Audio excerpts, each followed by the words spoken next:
హైదరాబాద్లోని ISRO national remote sensing సెంటర్లో వివిధ విభాగాల్లో ఉద్యోగ ఖాళీలకు సంబంధించిన నోటిఫికేషన్ అయితే విడుదల కాగా మరో 3 రోజుల్లో ఈ దరఖాస్తుల గడువు అయితే ముగియనుంది. సో మొత్తం ఇందులో 13 ఖాళీలు అయితే ఉన్నాయి.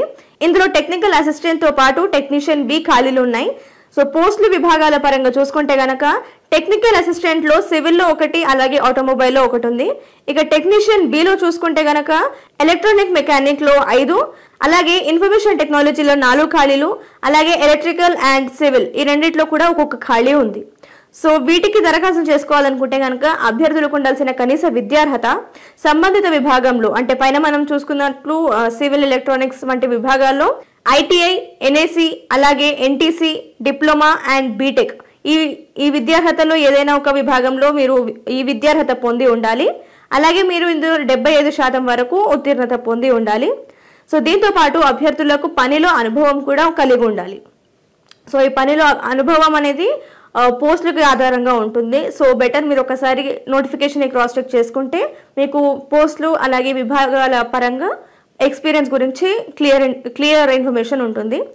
సో అలాగే ఏజ్ లిమిట్ చూసుకుంటే కనుక మీకు నవంబర్ 30th అంటే నవంబర్ 30వ తేదీ నాటికి 18 నుంచి 30 ఏళ్ల మధ్యలో వయసు అయితే ఉండాల్సి ఉంటుంది. దరఖాస్తుల విషయం చూసుకున్నట్లయితే ఆన్లైన్ విధానంలో దరఖాస్తులు చేసుకోవాల్సి ఉంటుంది. సో దరఖాస్తులు అయితే నవంబర్ 30వ తేదీన ముగియనున్నాయి. సో ఇంకా 4 రోజులే ఉంది కాబట్టి ఎవరైతే దరఖాస్తులు చేసుకోలేదో వెంటనే ఇప్పుడు దరఖాస్తులు చేసుకోండి అఫీషియల్ వెబ్సైట్ నుంచి.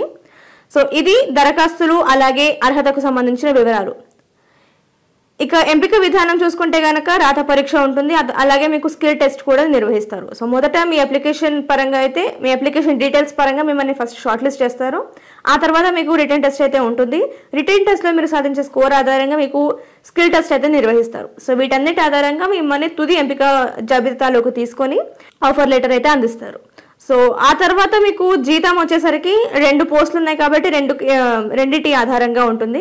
టెక్నికల్ అసిస్టెంట్ లో చూసుకుంటే కనుక అందులో 2 విభాగాలు ఉన్నాయి, సివిల్ అండ్ ఆటోమొబైల్. వీటిలో మీకు 44,900 రూపాయల నుంచి 1,42,400 వరకు జీతం అయితే అందుతుంది. అలాగే టెక్నీషియన్ బి ఇందులో కూడా మీరు చూసుకున్నట్లు ఎలక్ట్రానిక్, మెకానికల్, అలాగే ఐటీ, ఎలక్ట్రికల్, అలాగే సివిల్ ఈ 4 విభాగాల్లోనూ మీకు ఒకే రకం జీతం ఉంటుంది. అది 21,700 నుంచి 69,100 వరకు అందుతుంది అనమాట. సో ఇది సాలరీ డీటెయిల్స్.